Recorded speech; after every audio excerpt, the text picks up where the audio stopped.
Hello, everybody. Can people see me or hear me? If you do, can you please put something in the chat so I can make sure uh, that we're actually live, because we should be live right now. I'm Risa Morimoto. I'm going to be your host today for the next hour or so. I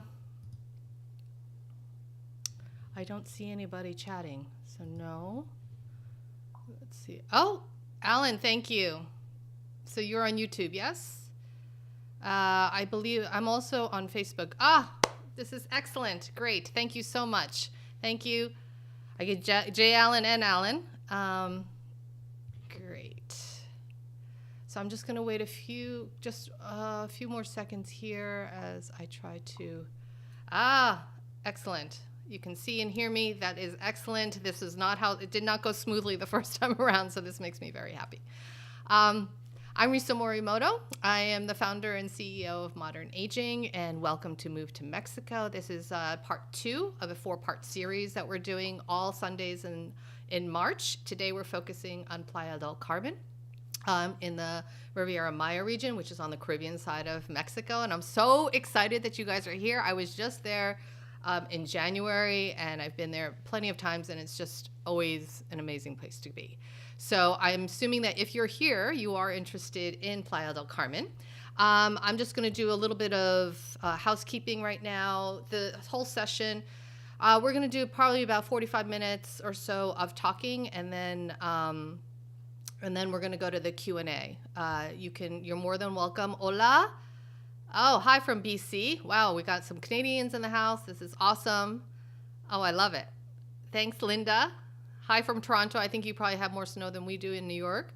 It's going to last for about 45 minutes, 50 minutes or so. We'll see how it goes. We'll be answering questions at the end. There might be some questions in the middle that we're going to be answering, depending on what it is and in terms of context. If you stick around to the end, we have some amazing announcements that we want to share with you, so stick around for that. I'm just looking at my notes just so you know. I have like computer screens all over the place. Why? That is why I'm looking all over. Okay. Alrighty. So I'm going to bring on our guests. So just so you know, so today is daylight savings time for us in the United States. Hi from Chicago. Yes to happiness. I love that. And Sabrina from Toronto, Winnipeg. God, a lot of Canadians today. David Jones was supposed to join us. He is an American from Louisiana. You may have seen his video that I recently posted on Thursday. So I don't know if he's running late. I just tried to call him and I can't get in touch with him, but I did just talk to him yesterday. So he will probably join in at some point. But for now, I'm going to bring on my 2 other guests, Susanna McDonald and Eddie Shiomi. So if you want to... Hello. You guys want to unmute yourselves? Just did. Hi. So, can I increase my volume? Hold on. I can. Can everybody hear Eddie and Susanna okay? And see them? If you can just say something in the chat. I know there's a little bit of a delay, so... But in the meantime, why don't we just do a little bit of self-introduction? Susanna and I have known each other for a couple of years now. Susanna's a real estate agent in the Riviera Maya region. So Susanna, share a little bit about yourself and how you actually even landed in Playa. Sure. So, hi, everybody. My name is Susanna. Everybody calls me Susie for the most part. I have been living in Playa del Carmen, or the Riviera Maya area, for the last 10 years. And I am originally from Colombia. I left Colombia at around 15 and moved to the United States, where I lived for about 25 years, as I am dating myself now. But I ended up in real estate in Mexico because it all started when we started visiting Tulum and fell in love with the Riviera Maya, with the whole area. We started coming for vacation every year, and we started seeing the changes that the area was having even at that time. So we invested in some land in Tulum on an area that was just in the path of progress. It was what was affordable to us at that time and wanted to go into the investment part of it. And after coming back numerous times, the opportunity to come here and start working because I am bilingual, it was just a lot of benefits. So we decided to make the move with our kids so that they could have the experience also of living abroad. And then I started doing the real estate thing in Mexico. Before that, I used to be a restaurant manager. I am also a yoga instructor still. But then with the real estate, it was just a very interesting learning path. I love it. I still love the area. I still live there. Super, super happy with that decision. And I have become, through the last 10 years of working the Mexican real estate market and going through lots of mistakes and through different lessons and just through every sale has taught me something that I can always bring to the table every time that I have somebody new. So that's how that is. It's important to be educated about these Oh, things. yeah. And actually, when I was there with you the last time, one of her clients, I actually went to the closing and something got screwed up. And that Yep. was interesting. But it all worked out, of course, and they got the keys and they're in their place and happy and everything. But but there was a period of time where like, oh God, and that kind of stuff happens all the time, right? So Eddie, It happens. oh, sorry. Go ahead, Susanna. I said it happens, but I mean, you just learn to navigate them, and then it all works out. Right. It all works out. Exactly. So Eddie and I are actually friends from New York. That's why he's representing today. Actually, there was a monkey that came. I guess she's gone, but she was right No, there. she's here. Oh, there She's right she here. is. Meet Alfreda, the local monkey. The local monkey. Say hi, Alfreda. Say hi. She's like, She I shows have up no on our interest. balcony. Yeah, she's looking to harass some coatis right now. So anyway, So Eddie, so tell us a little bit about how you and your wife. So we did a video. We toured your apartment for anybody who wants to see that. That's on the YouTube channel. But tell us a little bit about when you and your wife, Anastasia, arrived to Mexico and why. okay. Hi, everybody. Sorry, I'm just having my buddy next to me. It's a she, by the way, Alfreda.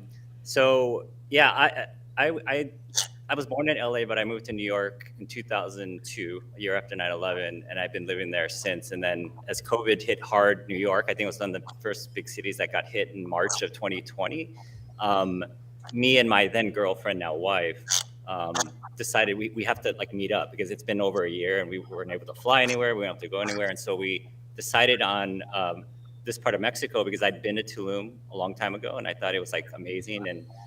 And she was able to, on her citizenship, because she's Belarusian, to come here as well. And since December 2020, we've been living here. We started in Tulum for a month and then went to Oaxaca and then eventually, oops, bye, Alfreda. I think she's moving somewhere. And then we eventually went to Playa del Carmen. Playa was actually not the destination we wanted. It's just that Tulum was just way too expensive and the distance of the beach was very hard to get to. And so we came here for that reason and also because, Alfreda, what's she doing? But also because the internet infrastructure, she wants me to go with her, but I can't. Alfreda, I'm on YouTube Live. I can't do this now. Oh my God, hold on. Okay, she's gonna go into the restaurant, I think. But anyway, so we came here partly because housing stock was better, cheaper, bigger. Internet infrastructure was far superior to Tulum. Cancun is more like a resort, like a big hotel resort kind of place. And there's a real community here. It's like more regular people, not IG stuff. Oh no, she's coming back again. wait, she's grabbing me. Brenda, what are you doing? What are you doing? Oh my gosh, she knows when she's on camera. Oh my God. She's trying to be a star. So that's why we're here, and we've been here again like since February of 2021. So wow, that's yeah. awesome. So for people, I know there's a question about what we're going to talk about today. So today is really focused on moving to Playa del Carmen, kind of the pros and cons, what you really need to know, what their experiences have been moving to Playa, what the market is like, in terms of concrete steps in terms of what to buy or what the housing market is like. We're actually having a free webinar in April, and I will share that information with you at the end. But today is really focused on kind of living in Playa del Carmen. For those of you who are interested in moving there, what is life really like, right? You see your glossy, brochures and all that kind of stuff and websites, but here is like people on the ground living there right now, during kind of hopefully towards, what we're calling the end of this pandemic or the endemic. And how the adjustments have been and what that could be for you. So, oh my God, What is she doing? This is like when my dog comes into the frame. Yeah. It's a monkey this time, though. Just keep going. Don't be distracted by it.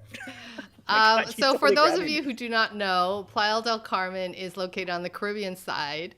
Wow, Granada from Prague. That's amazing. Oh, and I guess it's not too late for you there. So it's about 45 minutes south of Cancun, for those of you who do not know. And there are, here, I'm trying to change my little map here. So Playa del Carmen is actually kind of urban for those of you who've never been. There is, of course, the beach, which is beautiful. There's kind of like the yellow line that you see there. That's the highway, the main highway that kind of splits the city. So you have the kind of the beach side or the main downtown area of Playa, and then you have the other side of the highway. So actually, it's unfortunate, David. Hopefully, David will show up, but David lives on the other side of the highway. You can see his video that I did with him in a tour of his apartment on our YouTube, on Modern Aging's YouTube channel.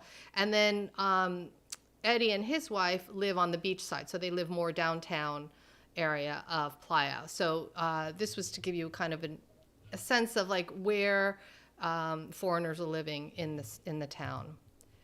It's really popular for those of you who do not know for its cenotes. Oh, here I'm screwing this up. Cenotes and its beaches. Cenotes are like a natural sinkhole where there's like bodies of water where people go swimming, and it's crazy. It's like cave. It can be cave-like, it can be open air, but it's very specific to this region of Mexico. Beautiful sunrises because you're on the Caribbean side. Actually, Eddie and I went and checked out the sunrise my last day in Mexico. That was like crazy amazing. Like it's no matter what the weather, it's just never a bad sunrise, I guess, unless it's pouring rain. But I mean, otherwise it's beautiful. Even then, it's beautiful. Yeah, true. And this was a condo, rooftop condo that Susie took me to, that we filmed at. So I direct episodes of House Hunters International, and Susie has been a real estate agent on House Hunters International quite a bit, and that's how we met each other. And this was one of the properties that we were taking a look at that day, and it was just ridiculously stunning. So I think, and Susie, you'll talk to this a little bit in terms of that, how the buildings are not so high in Playa, Yes. Which is a real advantage. It's huge. It's like it's what makes Playa Playa. Absolutely. Yeah, because there's a restriction, right? So it used to be 7 Yeah. floors and now it's 5 or something. No. It actually, when it all started, back, like say maybe 20, 25 years ago, it was 3. It was Oh. 3. Then they ended up increasing it to 4 levels, plus the rooftop. And then there was a very brief period of time where they said, okay, we'll go to 5 levels and a rooftop. And then the government changed their mind about it, which personally, I thought that was a very good move. There were a couple of developers that got licenses, and and they were grandfathered in to have those higher floors. But then they went back down to 4 levels plus the rooftop, which is nice because then you're not going to ever be like towered up by like in Cancun, like 17, 18, 20 plus floor buildings.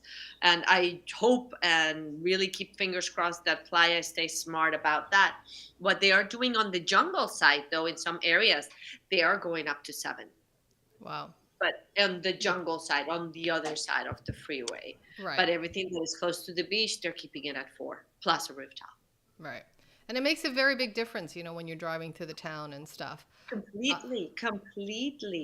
Because if not, like if you go to Cancun, it really feels like you could be in South Beach driving down. Like if you drive down the hotel zone, it feels like you're just the same thing as in South Beach in Miami, which, I mean, anybody that is coming to Mexico for is not for that. I mean, this is not why you're coming here, because you want to get that true sense of Mexico, and having humongous buildings gets away from that. So the fact that they realize this, it's a good thing on their behalf, and almost putting whatever profitability might come from being able to give developers more floors, not considering that as much, or, making it less, is a good move. So hopefully they'll stick to that. We'll keep fingers crossed.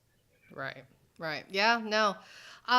So Eddie, tell me a little bit about navigating the rental market. What was that like for you, and how difficult was it for you to find a place? I know you tried out several places before you landed where you are, with a monkey in your backyard. Yeah, and she went into the restaurant. Yeah. There's a restaurant next to us called Cueva del Chango, which is the cave of the monkey, which is apparently it wasn't named after the monkey here. It was already here. This area apparently had a lot of monkeys before. I mean, Susanna can talk more about that, but there's only one now. Yeah, there's only one now.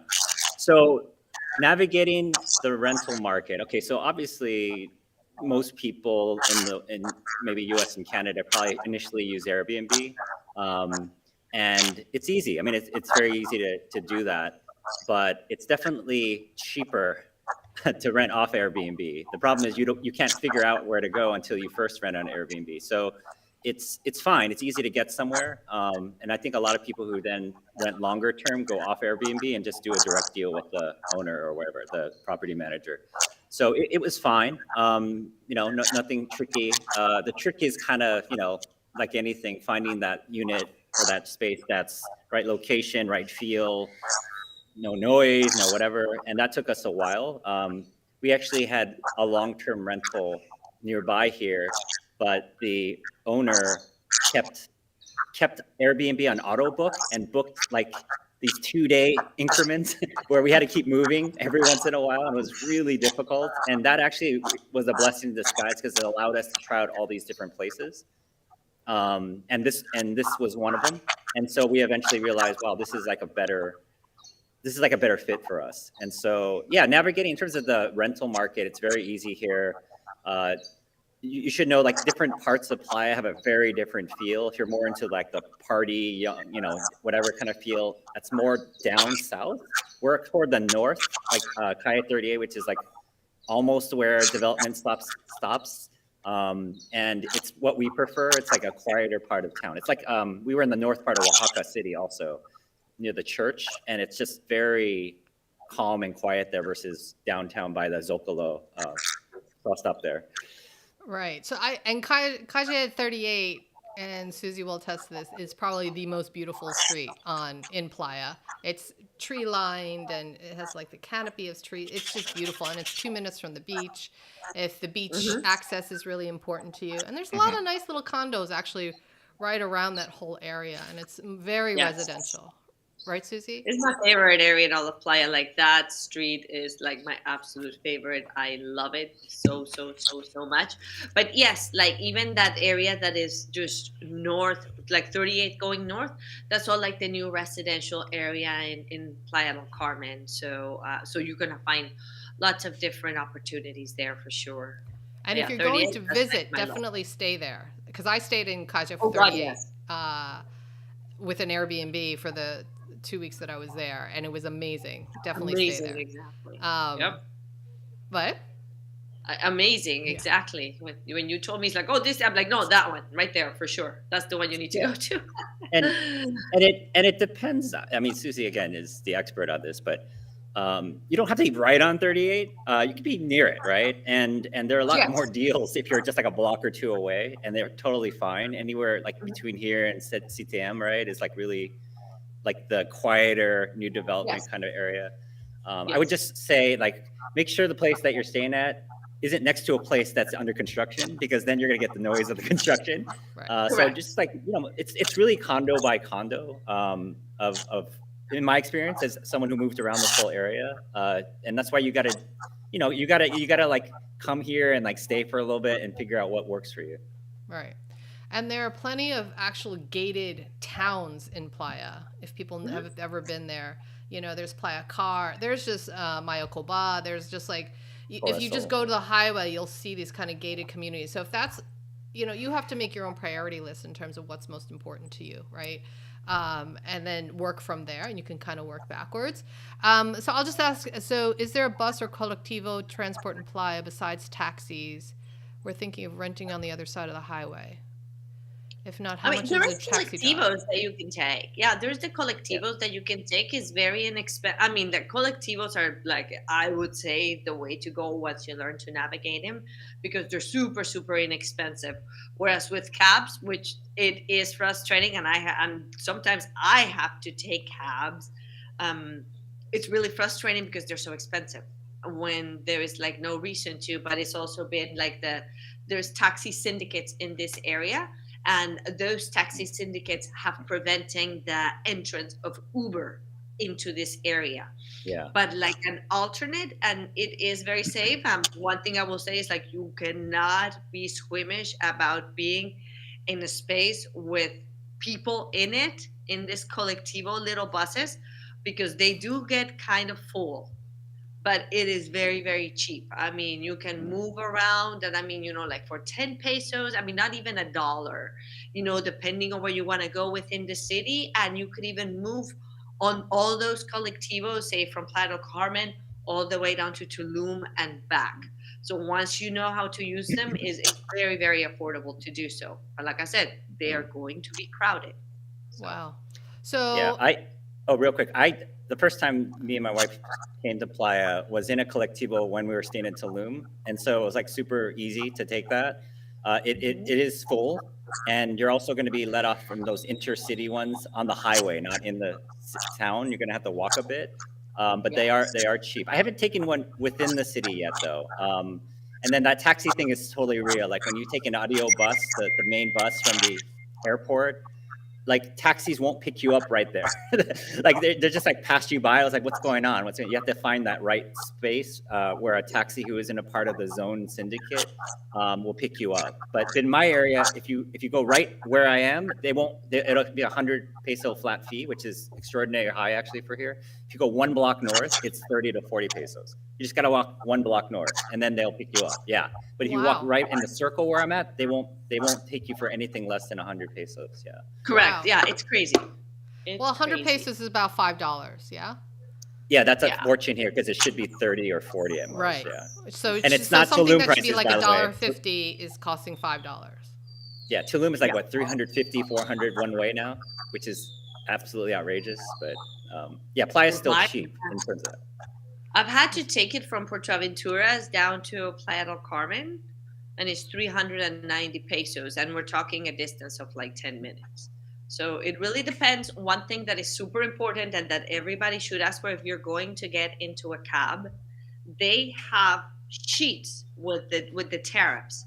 So basically, like everything is listed, because this is by all of the cab syndicates, whatever. They have like a table that tells you from here to here is this much, from here to here is this much, and there is different rates depending on where you're going in the city.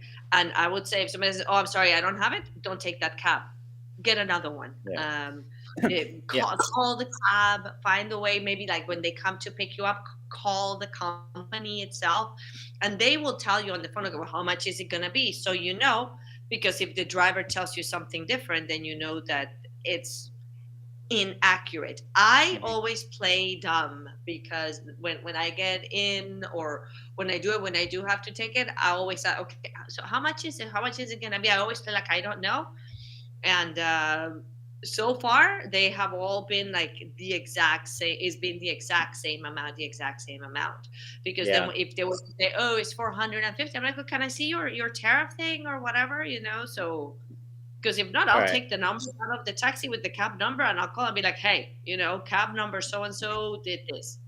Well, you Just speak so that you Spanish, know. so that's different. And Yeah, you're well, Colombian, if so someone they're looks like like, me, someone who looks like True. me, probably not assumed to be Mexican. Boy, that's a different experience. I will tell you, the first thing This you is don't true. do if you don't like phenotypically maybe look Mexican or what have you, is don't ask them how much. You tell them the price. Like say here to here, 30 pesos, and see what they say, right? Because if you say ask the price, I will tell you it jumps high. Or you get someone who is a local to Well, hail the that's cab true. for you. Yeah, Yeah. this would have, yes, and within the city, yeah, you're right on that. So it just depends. But yeah, with the cabs, definitely like a pricey situation. And in Mexico, that's one thing what Eddie just said that is super important to know. In things like cabs and there's certain things, it's a place where people negotiate and bargain. Most of the time, you're going to get really close to what you want to pay. There's very seldomly where they're going to let you just walk away. Very seldomly. right. At the end of the day, they need your business, so. Yeah. But you got to know, yeah, you should know how much things cost. Yeah, and no tipping, by the way. Don't tip cabs, No, right? no Yeah. tip. Oh, no It's tipping just cabs. New Yorkers, yeah. See, this is the thing. Where do you Yeah. tip in work? Don't you? You do tip in restaurants, even though you're technically not. You don't have to, but that's sort of custom. But you don't tip cabs. So don't tip a cab. Whatever the price is, that's it, and you can leave. So Oh, interesting. Yeah, and don't ever leave more than 15% tip ever. Like Yeah. that's the max. Oh, well, I'm from New York. I'm not used to that. We tip know. high in New York. and tip gas stations very minimally. But I can go off on gas stations on another topic if you want later. Yeah. Okay. Yeah, no. I will only tip in a gas station if they do the job of cleaning my windows and if they check the air on my tires. If they don't do anything, I'm like, you don't get anything. Sorry. Oh. Ooh, pro tip. Good I to should know. do that too. So Yes to Happiness wants to know what are some good residential complexes, gated complexes that are not filled with vacationers. La Escondida, Bali Good. What about Playa Aurora condos? That's So Susanna. yes. So no. So yeah, like all of those, it's gonna be very challenging to find places that are not gonna have tourists in this area because Playa del Carmen, like the Riviera Maya, the number one industry is tourism. And whether people are buying, beachside or on the other side of the freeway, you are going to be dealing with an element of a tourist or a foreigner or somebody that is living in the area as a vacation rental or something along those lines, like the Playa Aurora. Those are really, really nice condos that are just now finishing being built. They have a couple of stages. It's a great area. But that building, when you look at it, there's going to be some tourists that are going to be like, oh, no, that's great. I don't mind. I'm going to rent a car and I'm just going to be able to move around.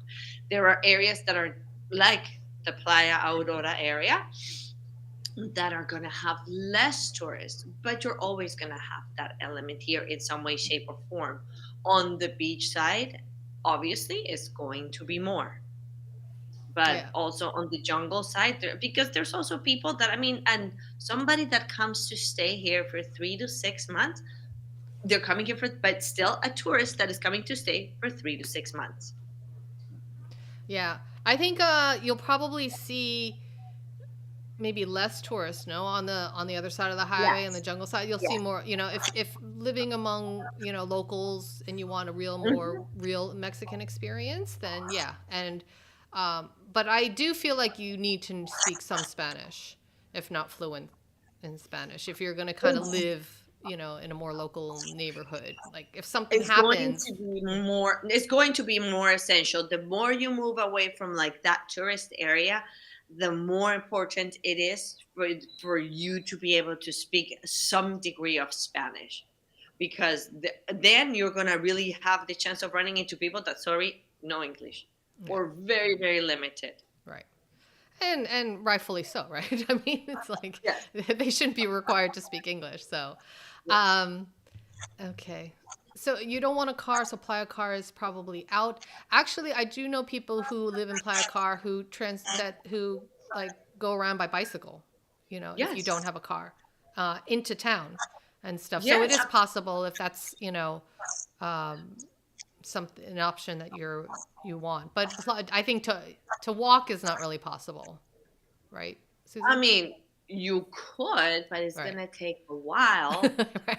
Yeah. But with like a bicycle, I mean, the nice thing about Playa is that it's a very walkable city, very accessible. It's much easier than Tulum. Right. Like much easier. So, and the reason that people like Playa Car is because you're like, okay, I have this awesome gated community that I literally have an access point that takes me out right onto 10th Avenue, and I can be like in downtown within 5 minutes, close to the ferry and to all these things.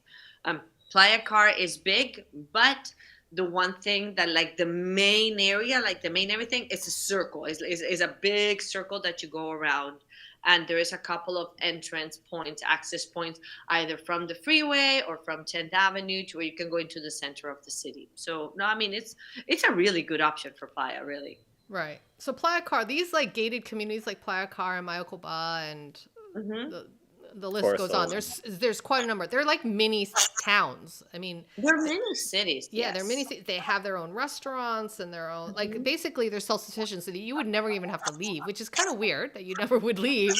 And you're in Mexico, but you don't have to if you have everything there, which is Yeah. pretty awesome too. So we thought about those places, especially Playa Car, which is the main one. And I don't know, like I'm from Los Angeles, and if those who know, maybe I'm trying to figure out what the New York equivalent would be, but like that's like Orange County, a cul-de-sac. It's just sort of its own really nice, pristine area, but it's like you live in that place and it's hard to get out. And I didn't want that experience. I wanted to just walk out and immediately have a lot of options. And so that's why we opted initially, because I was thinking about it for a while, particularly Playa Car, because the beaches are really nice in Playa Car, right? Just that I considered it, but in the end, I was just like, I'd like to just walk out and have a whole lot of things going on without too much going on, but just the right amount. So that's why North Playa for us around Calle 38 was better than, right next to Playa Car, you'll end up right at the ferry for the Cozumel ferry. And that place is very busy. It's very, very busy. Maybe in my single life, I would have liked it better because there's like a whole lot of stuff going on, people meet, but I'm just not there anymore. Right. Either am I. Yeah. So do you have to get a COVID test coming to Mexico? No. And do you have, if you're, depending on what country, you do have to get one as you leave. So if you enter the US, you have to get an antigen test. I believe it's, Yep. I don't know, right now, I believe it's still within 24 hours. You just do it the day before you leave. It is within 24 hours. I don't know about I think Canada, actually, you need to have the PCR test. Oh, yes. Yeah, you need to have that one for Canada. So it's different. And so it depends. It's really depending on what country you're going to when you're leaving. But they're everywhere. Like literally almost every other corner, like Starbucks, you just see, a pop-up COVID testing site. So it's like pizza places in New York. It's more than Starbucks. No, literally, it's like three next to each other, like that. So yeah. And they're pretty, I want to say that I paid $35. Or 500 pesos. Okay, yeah. And I mean, this is after when I was there in 2020, it was $200. So yeah, so the price has definitely come down a lot. How dog friendly is Playa? Can you bring dogs to grocery shopping, restaurants? Grocery shopping, no. Restaurants, there is quite a few that yes. There are some that no, and the same thing goes for beaches. Is a very extremely super limited number. The areas of the beach where you can take your dog, but there are some. Yeah, you can do it by my beach. Yeah. Yeah, and I see dogs because there's so many outdoor restaurants that I see. Yes, exactly. Yes, and for restaurants, for the most part, yes. I mean, indoors, that's probably where you're gonna not see very many. And even then, but no, I mean, there's people here that don't have one dog; they have 5 dogs. Oh yeah. So, Someone tried to let me. I was supposed to babysit the dog, one of their 6, but I ended up turning it down. Yeah, there's a lot of dog owners here who most of them have multiple dogs. That's true. Susanna said. That's funny. Is this geared only for renting? Not necessarily. If people have, Debbie, if you have a question about purchasing, you can ask that question. Do you know anything about Ipana or oxygen? I don't know. Oh, About what? Ixtapa. Maybe they're talking about Oh, in Ixtapa. Ixtapa, different area. No, not familiar with Ixtapa. Yeah, that's. Oh, Oh, I think your mic is scratching, Eddie. Just so you know. Oh, let me mute. Here. If they test for.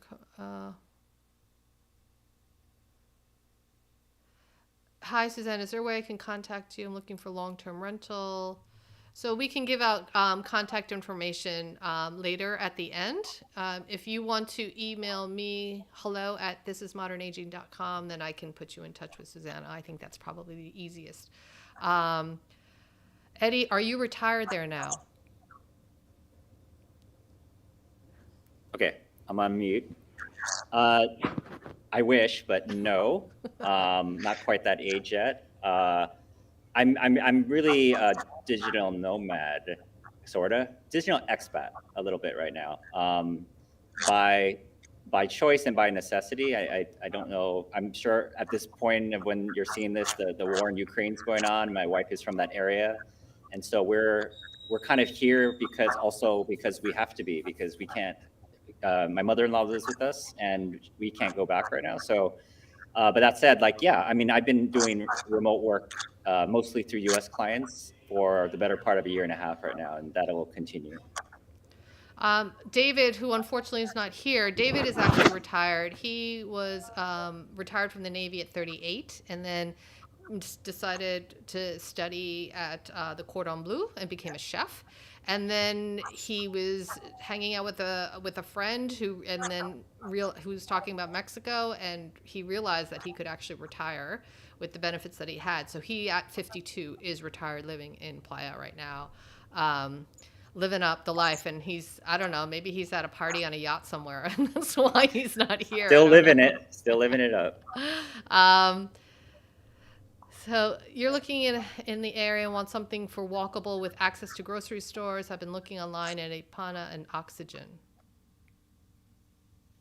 I don't know what Ipana is. I think is that an area? Is those? It's a building. It's a building. They're two different projects. Are those? So, look, when it comes to this, so I'll just address this just as far as properties. It's great to look online. But it's very important to talk to somebody that is educated about the area, because online you're going to see every developer is going to tell you my project is amazing. Because of course, why would they say otherwise? And why would they say that they don't have the best prices and the best form of payment and the best all these things? Coming down and being able to look at projects, being able to get informed about who the builder is, what kind of track record they have, how are you protected, is super important. Yeah, great look around, but once you have feet on the ground, then it's a matter of, if you know that you have the decision that you would like to move forward with purchases, it's better to be open to, these are the things that I am looking at. Because I know that there is some developers that work with some real estate groups, say International Living, which International Living provides a lot of great information out there for people. But they also connect with the specific development in order to be able to help move that specific development.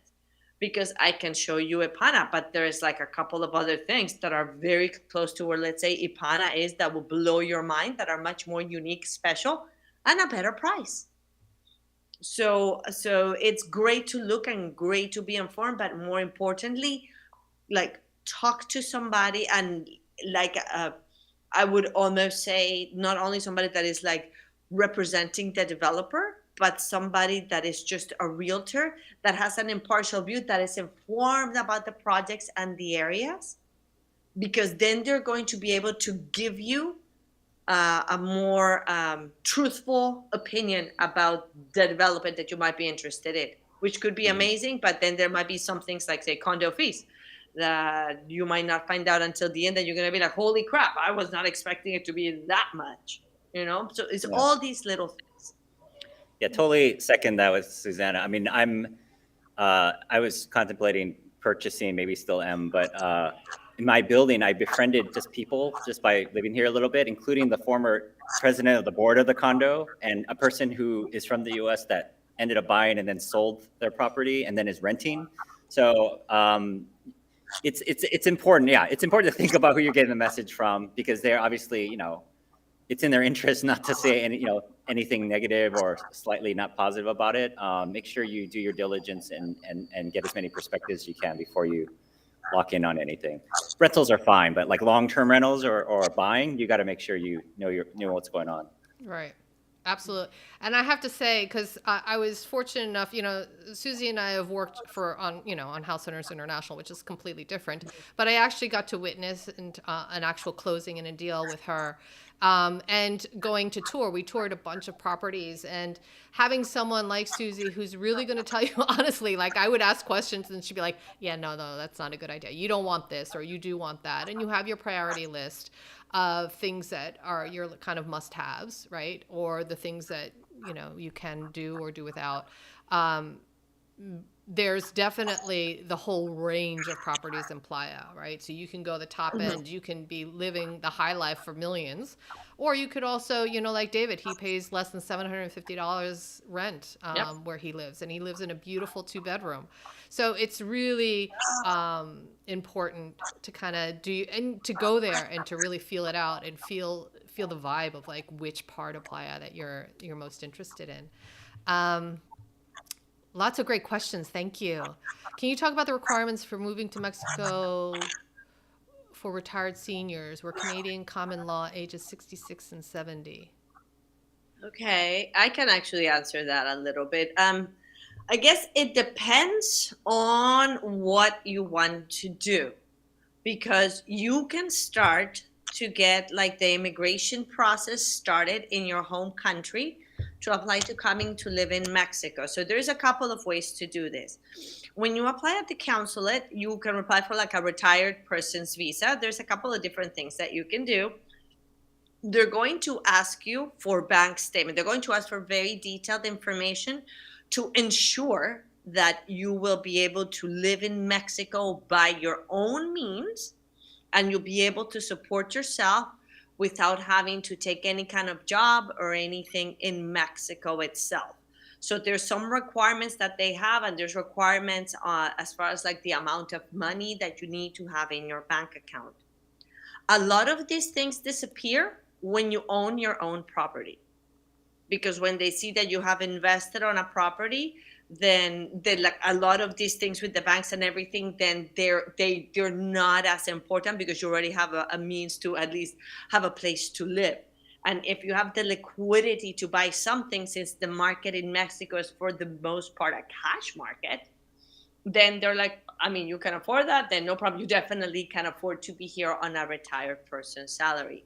One thing that is very, very important that has changed as far as on the tourist visa, and this has been very recent, for somebody that is coming, if you're going to be here for say 3 to 6 months, make sure that you have your correct plane tickets and that you have your accommodations for the entire time, because immigration is no longer just granting the 180-day visa that they used to automatically. That has changed. If you say that you're going to be here for 10 days, that's how long they're going to give you the visa for. If you're going to say you're going to be here for 3, that is the length of time that they're giving them for. They're not doing any more the 180 automatic, boom, you go in, you go in. That's no longer happening, because there's been an influx of foreigners that have been coming into Mexico, and unfortunately a lot of them staying without proper documentation. So the government is really cracking down on that. And the situation also that they've had down south with like through Guatemala and all these things, immigration is getting very strict here. So it's very important to do things the right way.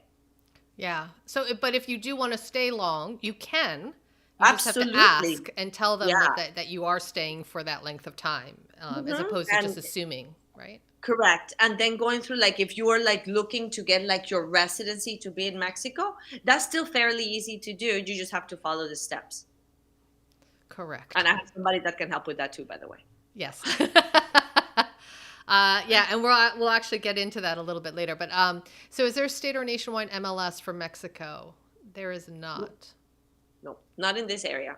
Yeah. Not So in it this is area. really kind of doing your homework online and kind of going to all the sites. And yeah, it's unfortunate, but once you hook up with a realtor down there that you trust and like, they're going to do a lot of the legwork for you, and it's totally worth it, especially if you're not Mexican and this is your first purchase abroad. You don't want to do these things on your own, because there's so many. No. Yeah, the contract itself is in Spanish and going to be translated. You want to make sure that everything is up to par, and you're getting what you think that you're getting. And there's so many nuances and things that have happened even to me over there. And I work the market, and things that I've seen that I'm like, how in the world, like how is this way? Like, there are some things that have left me going, so yeah, definitely very, very important to move with somebody that is informed and really knows how to do it for you, because they're going to protect you. Right, exactly. Do you find that most condos or home rentals come furnished? And if not, are there affordable yet contemporary furniture stores available in Playa? Everything I've seen is furnished. Like, the resales for the most part are all furnished. New construction, there are some projects that they do sell with furnishings. There's some that don't, but like on new construction, all the developers have like furniture packages, which are going to be very affordable, very accessible for you to get. Maybe the decor part is something that each owner will be able to do, which most people want so that they can make it their own. Do people go to Cancun if they want to buy furniture? No, it's not necessary. Like, really, there is some market. There's some stores, furniture stores in Playa. But frankly, what I did, because I have met some decorators friends that do furniture. Sometimes you can get the custom pieces, and the crazy thing is that it's cheaper than going to the store to get those. Right, because there's not the markup. You're going directly to the. I need to ask you about that, Susanna. Okay. Don't worry. You're going to like. She's amazing, so good, Oh. and prices much. So I'm not stuck with Mercado Libre to look for that. Okay. Pricing of real estate: mid to high, gated community, higher end. Is that a I guess question? you're asking for a range of how much real estate will cost here. So I don't know. It depends on the size. Depends on the size, and it depends on the location. Yeah. It depends. I mean, it depends on where you want to be. Because, I mean, if you're going to tell me I want to be like on the beach or across from the beach, I need a 2-bedroom, 2.5-bathroom condo, and I have $200,000. No, like, that's not going to happen. Like, not going to happen at all. I can get you a studio for maybe somewhere around there, ocean front and things like that. So it really depends on the location that somebody would like to be. And if they have a specific budget that they're working with, then for them to be with an open mind and know that they're not going to be put in like a realtor, a broker is not going to put them in a super crappy place. They're going to show them different options of things that they would love. But if somebody tells me, and it happens a lot, it's like, well, I only have this much and I want to be in front of the ocean. It's like, I can come up with some cool stuff, but I don't work miracles. Right. And if it was on the market for that, I'd be buying it. You wouldn't know about it. Yeah, right. I mean, there are boutique buildings where There are beautiful buildings that there's the are larger, very well located. As long as you're open for, like I said, if you're open to the location, then there's a lot of really awesome things out there. It just depends on that. Yeah. So we went to see something. It was shy of 300,000. It was like 270, 280 or something like that. And it had the full blown amenities, your pool, your kids' room, your gym, your office, like business center. It's like a hotel, right? In many ways. Yep. And then, and that was a brand new 2-bedroom. So it really depends on. I guess. And you were 5 blocks from the beach on Right. that one. Yeah. So I mean, it's like, come on, it's amazing. And you were super close to 38. Yeah. Yeah. It was very close to 38. Yeah. Can a U.S. citizen buy oceanfront, or is the lot leased? Okay, so not least. So the way that things work in Mexico is before, like say like the North American Free Trade Agreement NAFTA took place in the 90s, it was illegal for foreigners to be able to own property in Mexico somewhere that was 50 miles from the coast or 100 miles from the border. When NAFTA came into play, the Mexican government at that time amended their constitution to allow for foreigners to be able to own property in these two areas through a trust, a fideicomiso. So a trust, like in the U.S., it works very similar to like a living will. So like the owners of the property are the beneficiaries, and then whoever they want to leave the property to, they can put them into this trust, and you're 100% owner of the property. It's never going to come to a time that the government is going to say, oh, well, your lease is up, you have to give it back to us. No. The trusts do have a lifespan of 50 years, but the bank, the trust bank, the fiduciary bank is always going to send you a notice way before that time is over, letting you know that it needs to be renewed, and then they'll send you a form to fill out and renew it for you. But it's always going to be yours, and you can do whatever you want to with it, and nobody can take it away from you, ever. Right. And that's a big question. And it's an important question that people always have, right? Yes. Do I really own the property and that sort of thing? Yes. I remember, I think, Susie, you live in Puerto Aventuras, right? Yes. You get good grocery. Is there any good restaurants within the community, and is it dog friendly? Yes. Yes, dog friendly. Yes, you can get groceries. There's a grocery store that is right across on the freeway, a big one. Also, there's a farmer's market that comes into Playa del Carmen, into Puerto Aventuras on Wednesdays and Saturdays. There's a small produce market that is open every day. There's lots of really cute restaurants that are good, and you can bring your dogs to the marina, to all the restaurants anytime. It's a charming community. It's great for families, for retired people, for couples. And the nice thing is that you also have like the golf, marina, tennis, and all these things within the community. So again, literally, like, you don't ever have to leave if you don't want to. Yeah. Actually, we filmed an episode of House Hunters there, and it while we were filming, it was so amazing. It was like kind of reminiscent of my childhood. There was like a group of like 8 kids. They must have been like, I don't know, 7, 8 years old, all playing, running around on their own. And so that's how safe this community is that, and it's all run by golf carts and stuff. So these kids are just running around, having fun and playing, from dusk till dawn. It's pretty awesome. So if you have small kids, it's something to think about. Yeah, it's great because they can be totally free to run around, and you know that they're completely safe. I mean, my kids, man, like, they would go out, and I knew that it was okay, that they could go and running around, because it's absolutely like 100% safe. So yeah. Mm. Wait, quickly, Susie. I mean, this is related to there's been a couple of grocery store questions. I found I haven't gone to the big grocery stores. I mostly shop, if we're going to make food, at fruterias, like these smaller ones, or DAC.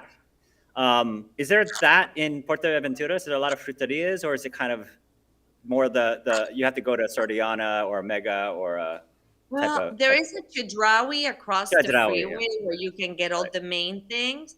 But the cool thing, like, for example, when the farmer's market comes, like, 2 times a week, they set up in like this little square to where they bring all the fresh produce and stuff. And then there's like a little produce market, fruteria type stuff called Del Prado that is inside. One thing that is very unique and very cool is because it is a marina and the fishing boats do go out and they go fishing.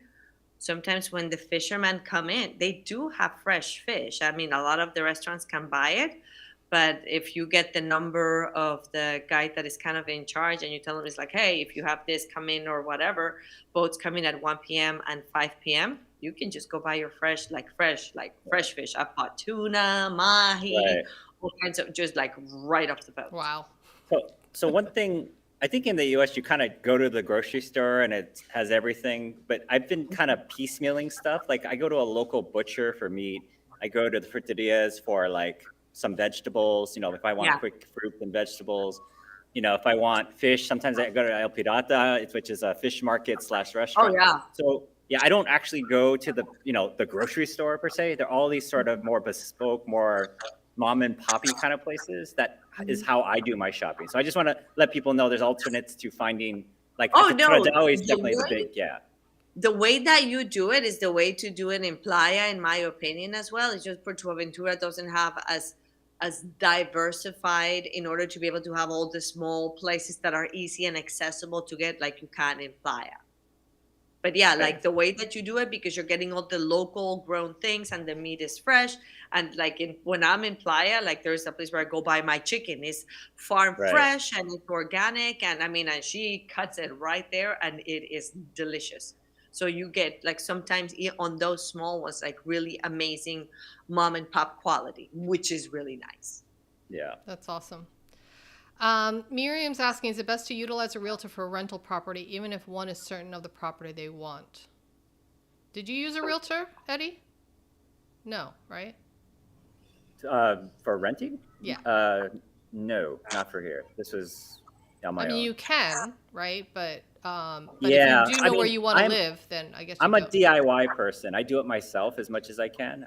I prefer that, but some folks don't want to, which I understand. So they should hire someone like, Susanna or whatever, to do it for you. I just like doing that effort. I enjoy it, but others don't want to do the research, the diligence. So you should hire somebody. Yeah, I mean, and you can do it yourself if if you know which place you want and everything, just make sure that the contract is in a language you can understand and that you're reading and are clear on the terms. Because I mean, sometimes if a property is for sale, I mean, and Eddie can attest to this. I mean, if they were to put in the contract that we're going to be able to show it and you don't understand or you skim over it and you don't even read it, then when they call you and tell you, hey, the place is for sale, we're going to show it. And then you say, no, I don't want to, I'm renting it. But well, you signed it here on the contract, then you're going to be obligated to let them in to show your place.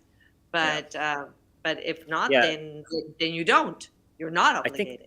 I think the I don't know what the better word is. The sort of like exactingness of the legalness here is different than the U.S., where like my contract initially had the wrong apartment, and they're like, it's okay, no big deal. And I'm like, what are you talking about? This is the wrong apartment I signed a contract for.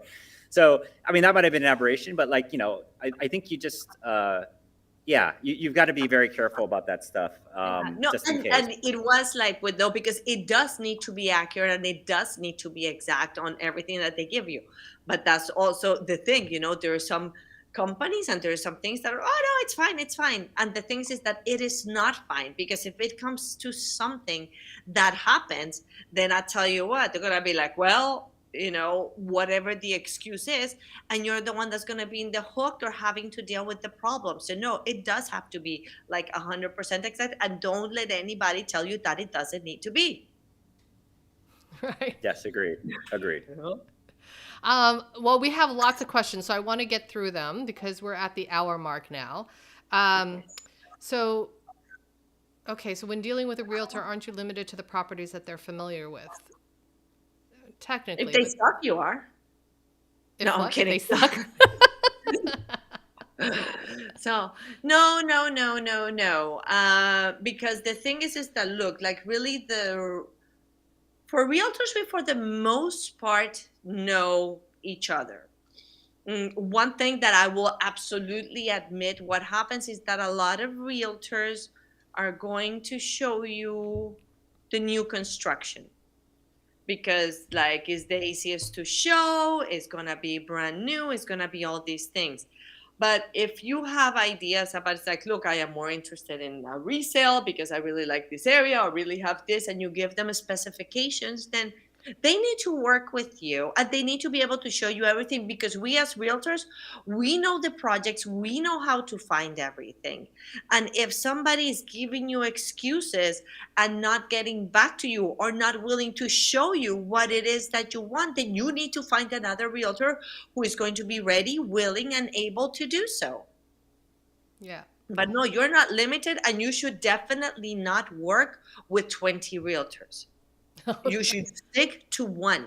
Find the one that is going to work very hard for you and that is going to show you what your needs are, because we are out there. Might not be all of us, but there is a lot of us out there. Susanna's totally great, by the way. Yeah. Susanna. Thanks, Eddie. I mean that. I've actually utilized her, so I'm just pitching you. Yeah, no, but it's very true. And you have to, you know if a realtor's listening to you or not, right? And you have your list of things. And if they keep taking you to things where, it's clearly not what you want, then you move on, right? You fire them and you go to somebody else.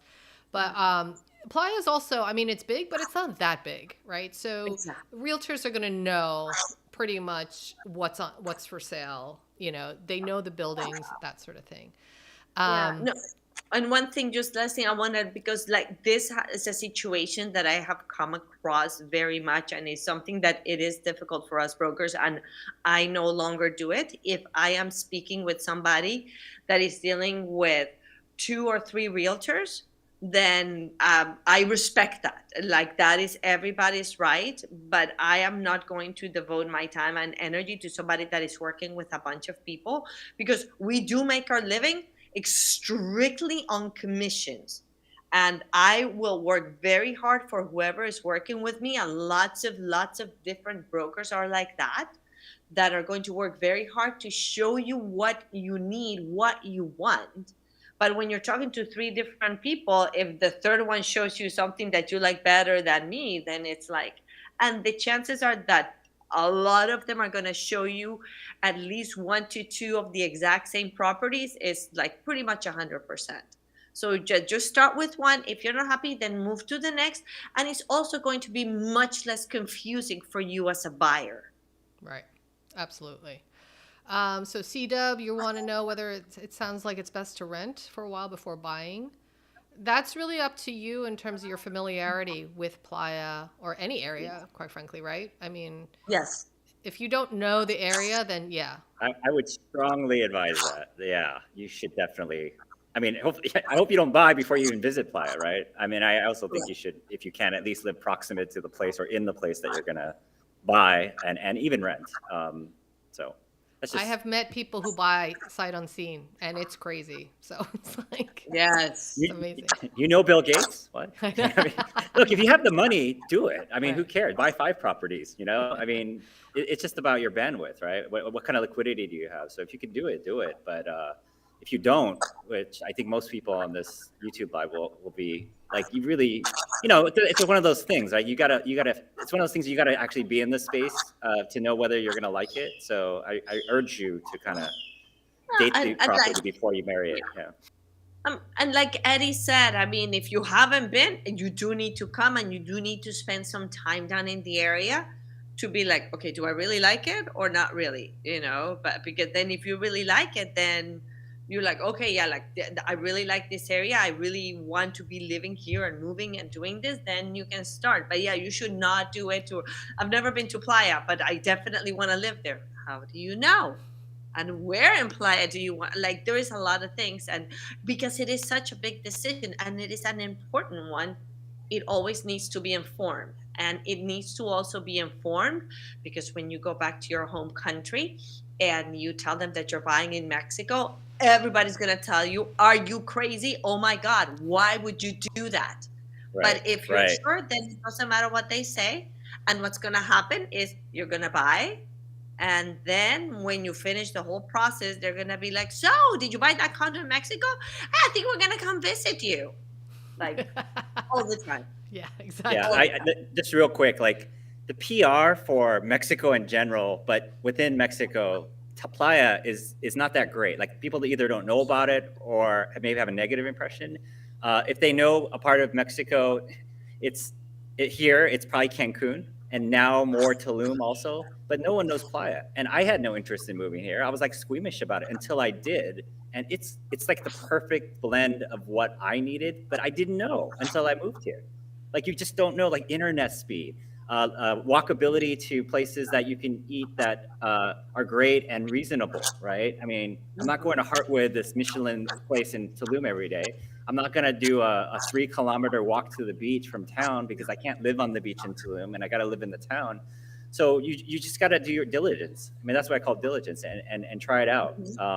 But I'll tell you, when you move here, and I don't wish to say this, but this is a really great place. I think the Americans especially don't have any idea what Mexico or the Riviera Maya is at all. Like they keep going to Turks and Caicos, they go to Hawaii or whatever, but like, dude, this is the best beach and water combo I've ever seen in the entire world, and I've been traveling a lot.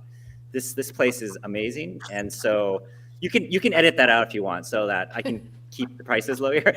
But it's truly an amazing secret. No, it's not even a diamond in the rough. It's just it's like an unknown, like, secret great place, and I'll just put that out there for your viewers. I think it's sort of been on the downside of the PR battle for various places people can go to, and that's why maybe less people will be like excited about Playa. They're more excited about Hawaii or, like I said, Turks and Caicos or Ibiza or something like that. Yep. David, welcome. Here. You gotta stop partying, David. Okay. David. You will not believe my morning. Oh, good. Ladies and gentlemen, this is David Jones. But you're very staccato. I don't know if everyone's having a lag with David. Yeah, let me sign on the Wi-Fi. Okay, if you want to call back. Give me a moment, maybe? please. Just a moment. Okay. So why don't yes, if you disconnect me. Okay. You'll call him back in. So financing options. So would banks agree to a loan? 95% of financing, or 95% of purchases are cash in Mexico. Yes. But I did interview a mortgage lender. So there are two options. A lot of people do like home equity loans on their home, in the US or Canada or wherever. Yes. And correct. That's where they get the financing from, or they do, yep. Take out a second mortgage, whatever it may be, and then they buy their place in Mexico. You can finance, and some people do like a gap financing, like you know that the money's coming in a few months or whatever, but the interest rates are much, much higher in Mexico. So you need to know that. I mean, they're like 9-10% type of deal. But I mean, it is possible, and they're not usually meant to be for long term, but that's why most buyers are cash buyers. Is that right, Susie? That is correct. I mean, there is a company called Mexland. It's a hard money fund out of Alaska. But like when you finish, your interest rate is going to be between 17 to 20%. Yeah, so it's high. High. Okay, let's try this again. Ah, there you are. Much better. There you go. I did not forget. The problem is that my cell phone got wet yesterday and the screen went out today, this morning. Of course it did. So I'm like jumping on my bike. I'm riding like crazy to the cell phone store. I'm running into all kinds of complications. They didn't want to take dollars. I had to go find pesos and all of this. They said, oh, you got to have this, you got to have that. And I rushed back here just enough to get my phone logged into Gmail so I could find the link to get back on. Welcome to Mexico. So this is what, right? Shit happens and you just deal with it, and somehow there's a solution. Well, thank you. Well, no, I am grateful that you're here, because I think that you provide a very different perspective, and I think it's really important. We've had a really great conversation here, and people are asking great questions, so we'll just jump right in. So do you know if any developers accept crypto? That's a really interesting question, because that's something that happened when I was in Playa this last time, right? This is starting to happen, and it will happen, and it's gonna be a thing where people are gonna start paying for properties in crypto. And there are developers that accept crypto, yes. Already? Yep. Oh, yeah. Wow. That's crazy. So what do you have to do to be an agent there in Playa? We can take that conversation. I'll send you. You can email me at hello. Yeah, at because that's a long conversation. You gotta make another one, Susanna office hours. Really, this is. Hello at thisismodernaging.com. If anybody has any additional questions, then I will forward you Susie's email address so that you can ask her. Okay, I am seeing some questions here. Someone asked about the name of the property that I'm renting from. Oh, yeah. Go ahead, David. The name of the property is Andara, Andara, luxury condominiums. At this time, there's only 18 units in the building total. There is 4 units available, but they're not available because they're still under construction. So price will vary. Let me make that clear. Price will vary. I just got slammed with a 5,000 peso increase coming my renewal in May, and that's an increase of about $240 in my rent. And I'm like, I told them I'm not going to do that.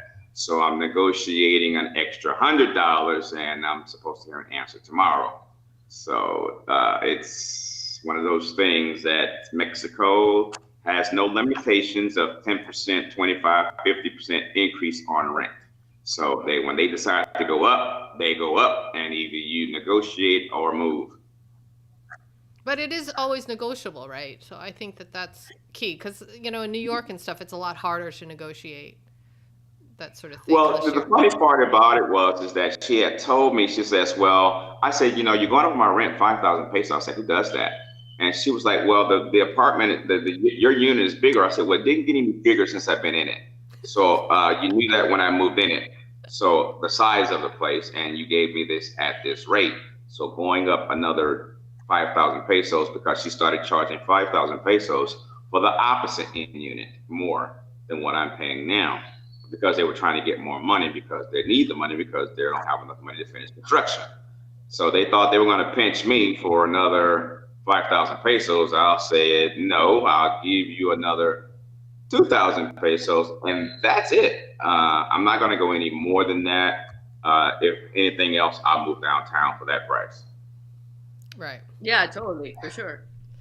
But it happened. Like, it's not an unusual thing to have happened, So that's actually, of course, it's I've really, seen it 1,000 times. What? I've seen it 1,000 times. Exactly. Do brokers automatically work for sellers or buyers? Is there agency law in the U.S. with fiduciary duties? No. There is companies that can represent the buyer. There's some with buyers and sellers. Developers, like the one that is strictly is always going to represent the developer, are the brokers that work directly for the development companies. But if you're working with there's agents that, and you can have, and I've had the case before to where I've done like buyer and seller, but my responsibility, the way that I always take it, is with the buyer in order to be able to get the best price. So it really depends, but like as far as like fiduciary response, like they would in the US and everything. No, now, like I said, there's requirements for like licensing, and they're toughening up the laws for brokers, which is a good thing. So that's going to make it even more transparent, and people that are actually really capable, prepared, and informed about how to do things the right way. Right. Is it advisable to buy for investment purposes? Profitable to do that? Do agents help with the owner when the owner is not in the country? There are property managers that you can work with. An agent, unless it's an agent that you have that is also having like a property management company, I'm sure there are people that do that. I personally don't do that, because if I want to focus on one thing, then I would like to focus on the sale. There are people that I do work with property managers that I have over the years come to know, like the way that they do things, and trust them that they're going to do their job for you the right way. Because for me to tell you, like, it would be crazy. Like, oh yeah, I'll sell it to you and I'll manage it and I'll do all these things, and then I'm gonna tell them I'm gonna make you all of this money. Like, no, I don't work like that. I rather give you the realistic one and then point you with the person that is going to best do that part of, say, of the property management for you.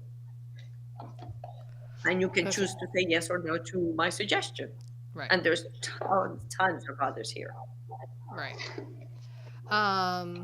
So yes, the buying and selling process is similar and different in Mexico, and it's actually quite extensive. So if you do have questions, you can email me, and this actually will bring me to the next session, the next part of what I want to announce as we kind of wrap up this part. I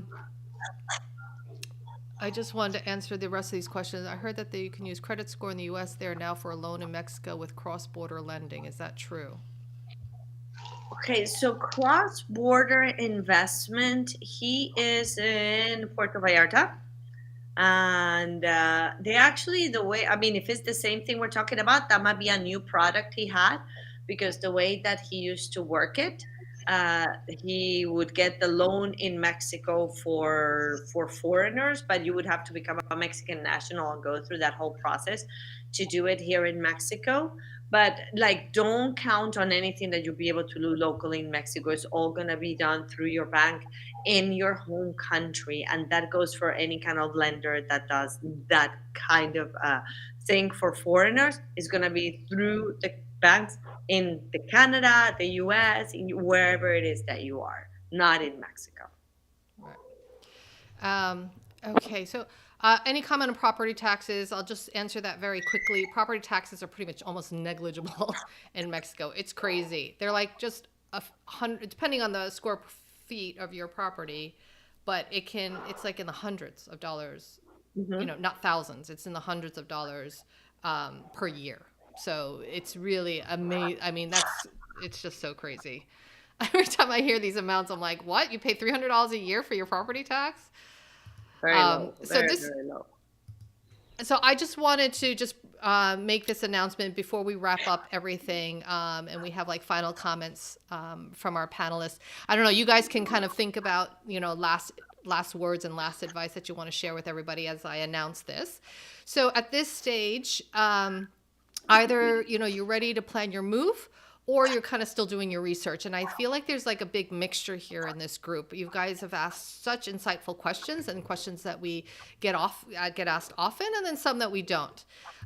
So I do want to just share with you. So we actually have a program called dreamretirementinmexico.com.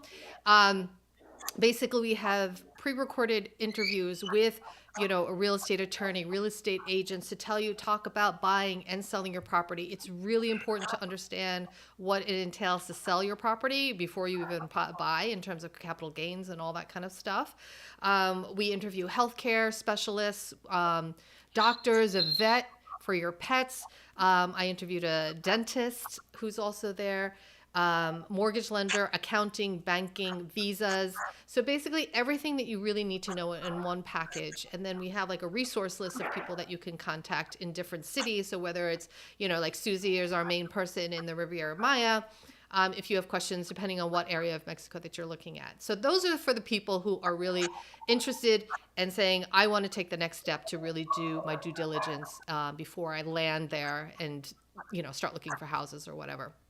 If you're still thinking about it, I do want to invite you to a free live webinar that I am co-hosting with Daniel Chemsian, who some of you may know, who is a real estate agent in Puerto Vallarta. And we're doing that April 3rd, 6th, and 7th. And you just have to go to dreamretirementinmexico.com/webinar to attend that.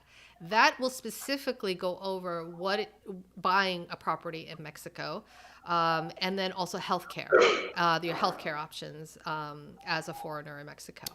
So with that, I want to bring it back to Susie, David, and Eddie as we wrap this up. Some of the kind of things that you've learned along the way, some of the things that kind of like a takeaway for people as they're kind of embarking on this adventure that you're already on. Who wants to go first? I'll say this, as I told a lot of folks in the video. If you've never, ever stepped foot outside of America to live, a lot of you find your time going to vacation spots, going to resorts, and then you don't get a chance to really get out into the local areas and the cities there. And when you come back, depending on where you are in the United States, some regions have foods that they're accustomed to in those regions, and you're looking to find that same thing here, you're not going to find it more than likely. For example, if you're coming from the New England area of Baltimore and you love crabs, you're not going to find fresh crabs here.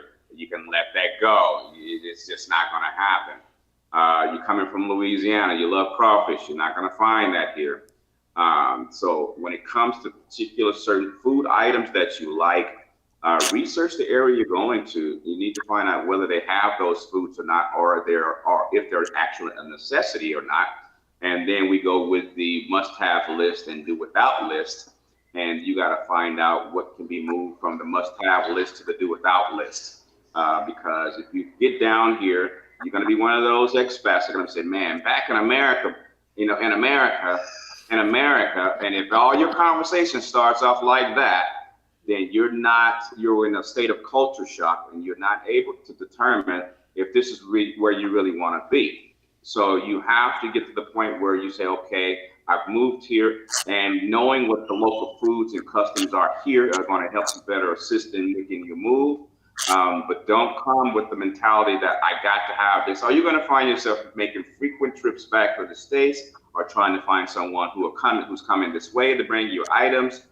We do have Amazon Mexico here, and you can find a lot of things on Amazon Mexico. The problem is most homes don't have a valid address, so you got to get a good address, and Amazon Mexico will deliver to your doorstep. Also, Amazon United States will deliver. It just pays a little extra to have it delivered here. We do have Sam's, we have Walmart, we have Costco, we have City Club, we have all of the grocery stores that you're probably accustomed to. And they do have a good little bit of a stock of items. Keep in mind, I talk about food as a chef because a lot of people come down here and they say, oh, I want to have this, I want to eat. Well, I can't give you that because they don't have it here. It's not available. So food is some of the things there's one thing you have to have. And if you want to eat good food and you want to have what you're accustomed to, unfortunately, they may have some of those foods that you like are not centralized to this region. And so keep that in mind. Thank you, David. Who wants to go next as we kind of like wrap things up? Oh my God, it's already 23 after the hour. So I want to be respectful of everybody's time. Okay, I will go. Whatever you do when it comes to like a purchasing of a property or renting of a property, is always, sometimes people are like tend to think, oh well, it's Mexico, it's fine, it's okay not to like have the contracts proper or do the rules or do the things or not do their homework. You wouldn't do that in your home country. Don't come to Mexico and do it here. Work with somebody that is trained, informed, that is going to protect your best interest. Because whatever you're investing and doing here, whether it's for rentals or whether it's for purchase, is money that you have worked very, very hard for to help you fulfill that dream that you're looking to have in Mexico.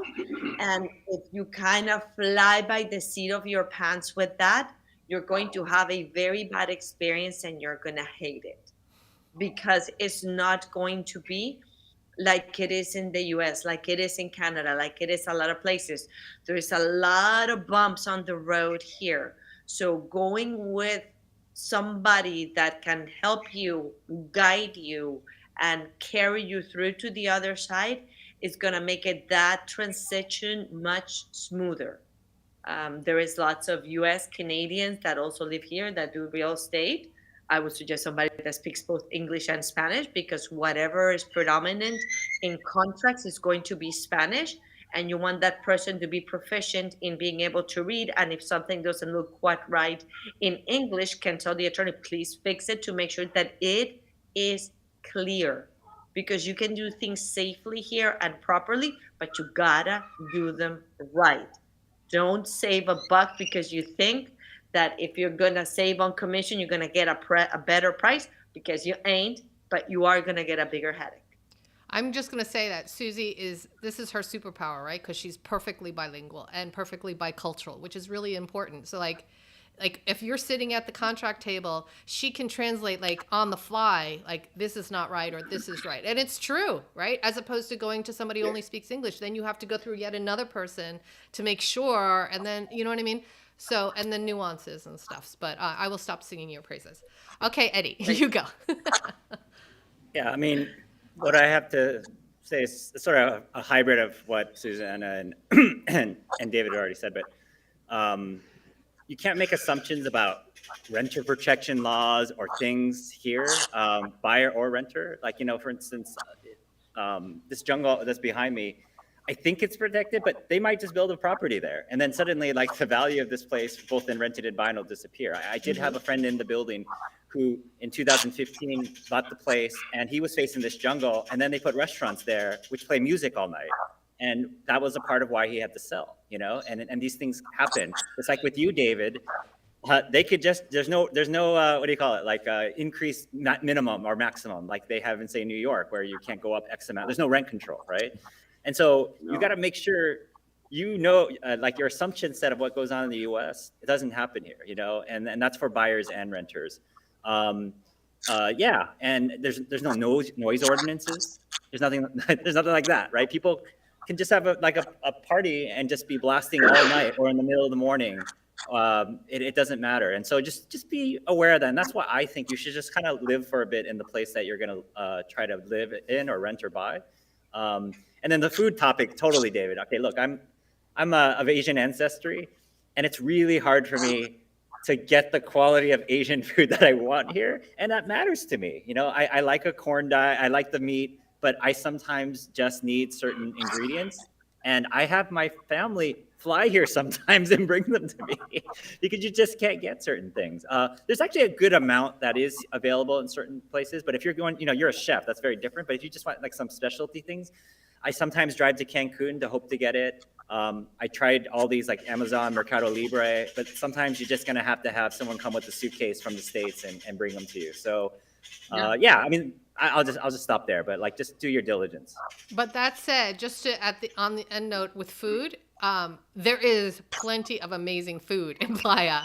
And there is, if you're Italian, it's awesome. Yeah, Italian there's a very, awesome I was going to yeah. say that, it's a very vibrant Italian community.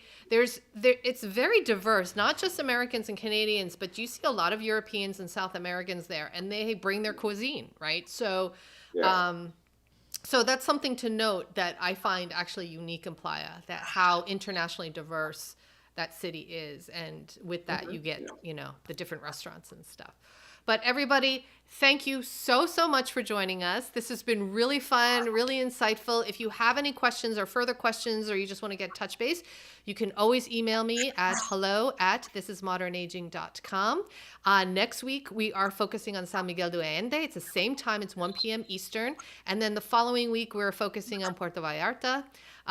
This has been a really exciting, very, very, I don't know, I've been learning a lot too, and I've been to these places a million times. So I thank you so much for joining us.